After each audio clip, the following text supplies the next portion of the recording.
When Pope Francis died last month, I immediately thought back to earlier this year when my husband and I watched the movie Conclave on our couch and felt like we became experts in the process of selecting a new pope. And it turns out, we aren't alone. Oh, I mean, everyone is rewatching Conclave, or at least everyone in my nerdy circle of friends. Shane O'Neill is a style reporter for The Post. He recently wrote about the movie Conclave versus the real-life Conclave. Everything you'd want in a juicy, episodic story is kind of packed into the movie Conclave and, to some extent, the actual Conclave, to some extent. From the newsroom of The Washington Post, this is Post Reports. I'm Colby Ickowitz. It's Tuesday, May 6th. Today, before the real Conclave begins Wednesday, I talk with Shane about what the movie version got right and wrong about the process, why it has struck such a chord with viewers, and what it says about religious and political power. Hi, Shane. Thanks for being here. It is such a pleasure. So, Shane, we're going to talk about Conclave, both the movie and what's about to happen tomorrow at the Vatican. But for those who haven't seen the movie or they haven't seen it in a while, let's briefly talk about what it was about. So the 2024 movie Conclave is a fictional movie starring Ralph Fiennes, and he plays a cardinal who is presiding over the conclave, which is the process at the Vatican by which they select a new pope.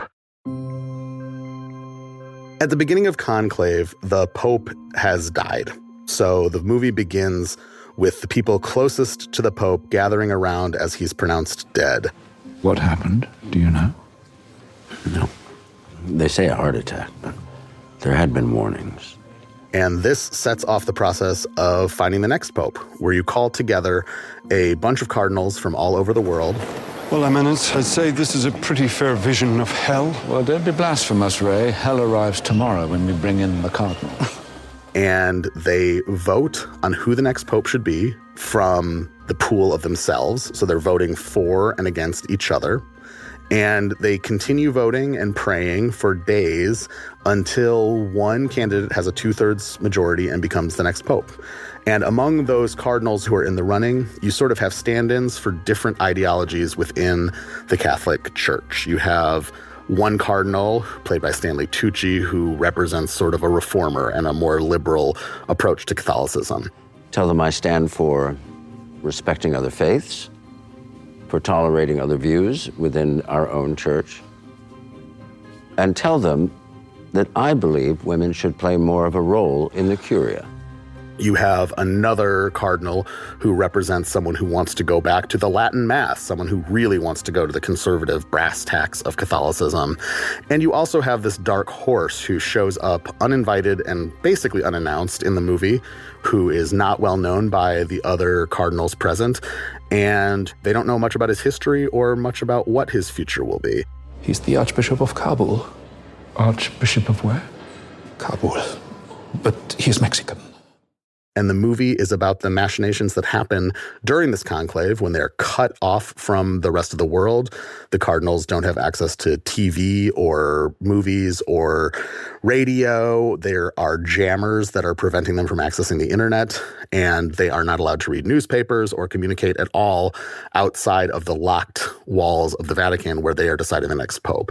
That is the setting for the movie Conclave. And that is the fictional space for the real conclave, which will begin on May 7th to decide who our next pope will be now that Pope Francis has died. So I feel like one of the reasons why the movie got so much attention is because the conclave process is really quite secretive. So what information were the writers and directors using to base this movie off of? Well, one of the things that I learned in reporting on this process is that the process of the conclave itself is very secretive. Until it's over, participants, these cardinals, they kind of get loose-lipped and they kind of talk about who was in the running and how it all went. And once the pope has been decided, information moves a little more freely. So a lot of this is based on people who had talked to cardinals who had been there. And then, there's just a massive amount of Catholic scholarship about this. You can kind of go as deeply and as widely and infinitely with Catholicism as you want. There's so much to cover. And Conclave, the movie, it was based off of a book, right? Yeah, the movie is based on a book of the same name by Robert Harris. It's also called Conclave. I spoke to him for this story. He said that the movie Conclave was the most accurate adaptation of his work. He said he had 8 other books that were turned into movies. Oh, and he wow. said, this was the most accurate adaptation of my work, including 2 adaptations I wrote myself. He also stressed that he tried to make his book as realistic as possible, but it's still a novel. It's a work of fiction, and they don't get every single thing right. But there's a lot of research. I think I read accounts of pretty well every conclave that we know anything about. I read everything. I read all, obviously, the Vatican's, the rules and the constitution which they put forward. And then I just did the things that, as an old journalist, the one would do. I went to the Vatican. They showed me things. I talked to a cardinal. I talked to prominent lay Catholics. I read the Gospels. I tried to steep myself as best I could in the whole thing. Shane, did he tell you, what was it that drew him to this topic? I'm not sure I asked him that. For one thing, I think that might betray sort of my own biases here. I mean, I was raised Catholic. I'm not devout by any means. But I think that for those of us who were raised Catholic, I mean, something like this is just a really important and fascinating moment for Catholicism. But then also I would just throw in there that it's kind of a dream for a narrative. It's the stakes are high. There's a really clear beginning, middle, and end. And you have a whole bunch of really interesting characters. It's a fascinating structure for a narrative. And Shane, obviously, we're not going to give any spoilers away for people that haven't seen the movie, but the characters themselves, kind of the dramas that they're going through are fictional. But based on your discussions with Rob and your own reporting, how accurate is the depiction of the process of how the actual conclave works? Can you kind of tell us what the movie got right and maybe got wrong? So something that kind of shocked me was that basically everyone I spoke to for this story said that they got the voting process fully accurate. People said oh, they nailed it. And the voting process is very specific and very arcane. It involves each cardinal writing their vote on a paper ballot, walking up one by one, giving an oath in Latin, depositing that paper into an urn. And once all the votes are accounted for, each paper ballot is threaded with a needle onto a single garland. They tie that thread up into a knot and burn it. And if they have not selected a pope, so if they have not gotten a 2/3 majority, that is what is required to vote in a new pope, they add a chemical that makes the smoke black so that the public sees, nope, we voted, but there's no new pope. And then once they have decided on a new pope, they add a chemical that makes the smoke white, which indicates to the public that a new pope has been elected. All of that was depicted really, really faithfully in the movie Conclave. And all the kind of inner drama, not, the specific plot of the movie, but just the kind of wheeling and dealing that happened behind the scenes in the movie, the way that people are kind of lobbying or trading for votes. Is that really how it works? Yes and no. One person that I spoke to said that the jockeying that you're seeing might be realistic, but that would likely happen before the conclave starts. Before the conclave starts, there's something called general congregation. And that's when cardinals are hanging out more informally and oftentimes just meeting each other for the first time. So I'm told that a lot of that jockeying and a lot of the politicking that makes up the whole movie, it does happen, but it usually will be happening in the weeks before the conclave, that by the time you get to the conclave itself, they're usually further along in the process. But several people I talked to also said that it was a little bit overblown. So first of all, it's expressly forbidden to campaign. So while there is politics and, any sort of important job like this, people are sort of angling and, maneuvering, it has to be really discreet. The other issue is that it's a spiritual practice. One person said that a lot of people imagine that the conclave is sort of like Capitol Hill, and that there is a political machination to this, but this is also a spiritual process. There's a lot of prayer, and they go to mass every day. And, these are cardinals. These are guys who take Catholicism very seriously. And if there is political angling, it doesn't happen in real time at the conclave. It happens more usually before the conclave, apparently.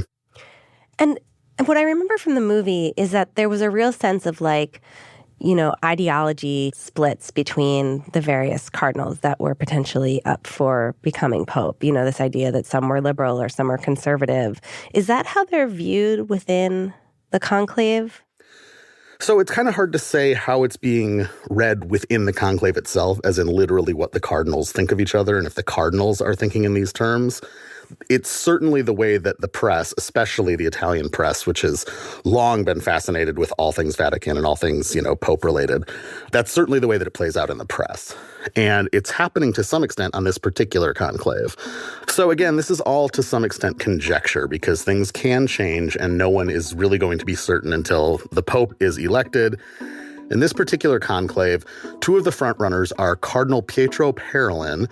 He is the Secretary of State of Vatican City, who is known for having a poker face. He's known for kind of like keeping his cards close to his chest. And he is being described by some people as the sort of business as usual Pope. Like he's kind of the guy who will just kind of keep the engines running and the wheels turning and isn't trying to shake things up very much. Another frontrunner is Cardinal Luis Antonio Tagle from the Philippines. And he, in my estimation, sort of seems like the closest that we might come to a liberal reformer, quote unquote. One person I spoke to, Dr. Daniel A. Rober, chair of Catholic Studies at Sacred Heart University in Fairfield, Connecticut. He thought that Cardinal Tagle was the closest to a natural successor to Francis in style and substance as one will find in this conclave. But I would also say that among the more conservative wing of Catholics, neither of these cardinals are particularly popular. One of the more conservative candidates the Post has reported on is Fridolin Ambongo Busungu from the Democratic Republic of Congo. He's among those mentioned as a possibility for the first black pope, and he represents Africa's rapidly expanding Catholic community. He's also among the cardinals who opposes same-sex couples. So yes, you do have these different cardinals representing different factions, and we're seeing that play out this time around. And what else can you tell me about what maybe for people that are going to go watch the movie again or watch it for the first time to try to understand what's going to happen at the conclave this week, what they should take with a grain of salt and what is like, oh, that's actually probably what's going to be going on behind the scenes? One thing that the movie seems to get right just sort of generally is this aphorism that gets thrown around a lot about conclaves, which is the Pope walks in, a cardinal leaves, which is to say that if you're the front runner when you walk in, if you're the favored candidate, you are you're going to leave not being the Pope. So that's something you should expect, is that there's a bit of an art to this, and there's an idea of modesty to this, and there's a lot of decorum, and there is some like internal culture that informs how this is all going. One small element, but something that I thought was really interesting, the movie has a really striking visual grammar of the cardinals are these, esteemed men from around the world, and then they are exclusively being waited on by nuns, by women in habits who are serving them food and cleaning up after them and doing their dishes. Now, that is maybe true in a sort of like metaphorical sense if you're talking about like a comment on the position of women in the Catholic Church. But in a literal sense, it's not just nuns. There's laity who are working there. There are non-Catholics there. And also, not for nothing, cardinals tend to be an older lot. They are also allowed to bring in nurses sometimes or assistants if they need help, getting around or, with their basic daily tasks. So that image of like the men presiding and the women serving, metaphorically, narratively true, but not literally accurate to how the conclave operates. After the break, why some experts say the rise of authoritarianism will be on the minds of cardinals at tomorrow's conclave. We'll be right back.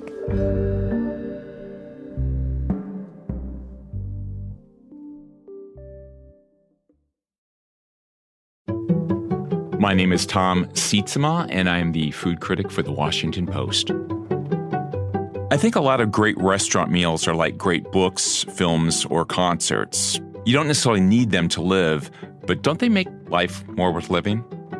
I see myself as sort of a reader advocate going in there, spending the Post's money, coming back and giving you the green light, yield sign, or a stop sign. I like to be seen as sort of the best friend who happens to eat out a lot more than they do. I eat in about 10 restaurants a week. And I like creating memories for people and helping them create memories, whether those are first date, a 50th anniversary, grandma's 90th birthday, if you have special needs, whether they're dietary or otherwise. When you subscribe to The Washington Post, you support this kind of journalism. Learn more at subscribe.washingtonpost.com. I'm Tom Seitzma, and I'm one of the people behind the Post.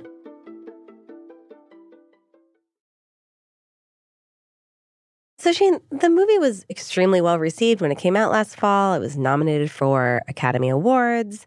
And then it had this resurgence after Pope Francis died on April 21st. Can you tell me a little bit about kind of what the reaction to the movie has been in the last several weeks?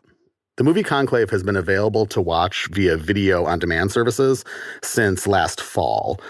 But it wasn't until April 22nd, the day after Pope Francis died, that Prime Video started streaming Conclave. Prime Video is the streaming video service owned by Amazon, and Amazon was founded by Jeff Bezos, who owns The Washington Post.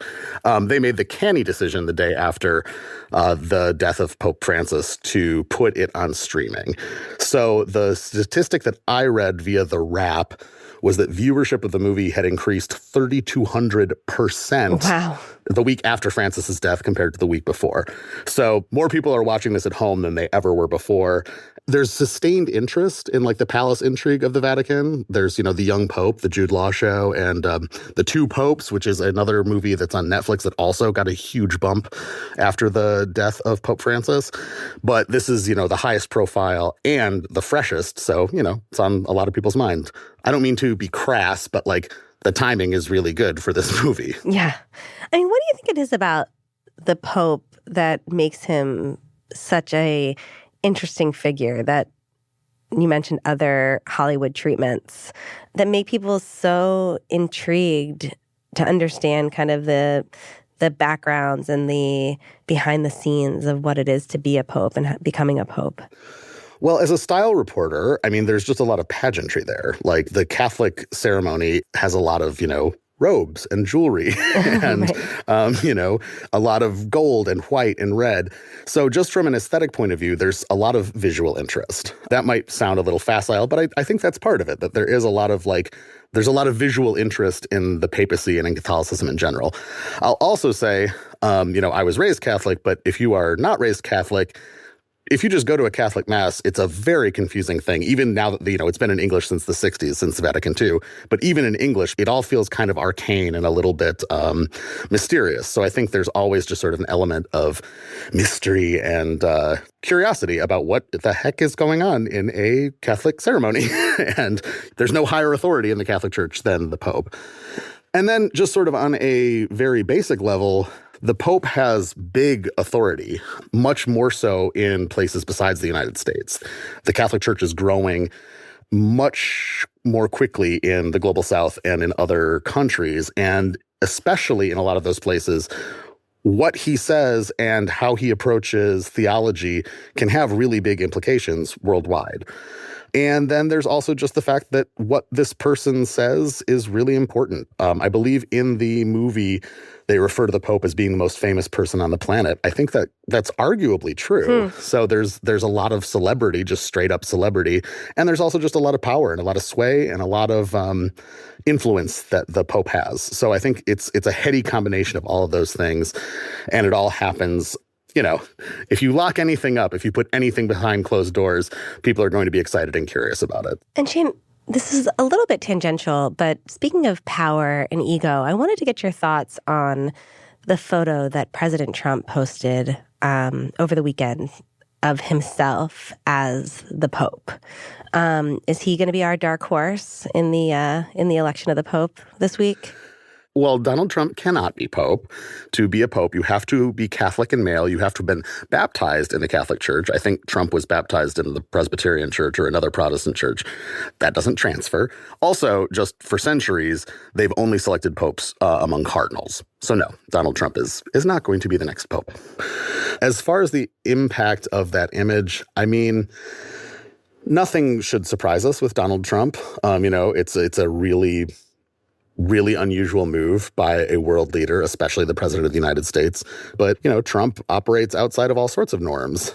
And I think for for someone who loves the idea of power and adoration and tradition and ritual, especially from an outsider's point of view, I can understand why the role of the Pope would appeal to someone like Trump, where those are things that are really interesting to him. As far as how offensive that is to a lot of Catholics, or just, how counter to Trump's policies a lot of Catholic ideology and Catholic policies are, I mean, it's very ironic, and there's tons of irony in the Trump administration all the time. Yeah, it makes me wonder if it's like a topic of conversation when the Cardinals are just kind of chit-chatting this week. Well, I will say, from what Dr. Rober told me, the rise of authoritarianism is something that is going to be talked about a lot among this conclave, that especially among European cardinals. Now, granted, there are fewer European cardinals than traditionally sometimes there have been in the past, but especially for European cardinals who are very impacted by Trump's policies and the rise of authoritarianism in Western countries, that's something that is going to be discussed at the conclave, according to Dr. Rober. That's so interesting, especially how the United States factors into that conversation. And also, there's a lot of money poured into the sort of soft power campaigns of the papacy. There are a bunch of very wealthy, very conservative American groups that put a lot of money into putting dossiers together on these various papal candidates. One of them is the Better Church Governance Group's Red Hat Report, which has assembled dossiers on the various potential candidates for Pope. And in the past, they've been very critical of Cardinal Pietro Parolin, who we know to be a frontrunner in this conclave. Wow. So they do like oppositional research the way you would in like a presidential campaign, it sounds like. And then who are they distributing these dossiers to? To the Cardinals? It does sound an awful lot like the dark money that you see, the so-called really dark money that you see in politics. And that's one of these sort of paradoxes, is that people were stressing to me, it's not a political intervention, it's not a political decision, but there are parallels between, the way that politics operate in America and the way that we see this happen. As far as who they're distributing to, it's mostly the press, but it also isn't super clear how much impact that ultimately has on a conclave. Right. It just is clear that there is money and effort being poured into it stateside, and it's not super clear how much that will penetrate the actual decision-making at the Vatican. What do you think, Shane, the movie was trying to say about political and, I guess, religious power right now? That's a really good question. I think what makes Conclave a really good movie is that the answer isn't super cut and dry. I mean, you can argue that there are heroes and villains, and there's certainly, victors and losers. But the final takeaway from the movie is not necessarily cut and dry in terms of ideology. I think what I took away from Conclave when I watched it was that the Vatican functions like lots of other powerful institutions, which is to say that it is informed by politics and it's informed by personal relationships, that there are people who take their mandates very seriously, there are people who maybe have more ego involved, but that the movie Conclave really depicted it sort of like any other institution, that it's made up of human beings, and that can be for better or for worse. Shane, thank you so much for joining us. Really appreciate it. It is such a pleasure. Thanks for having me.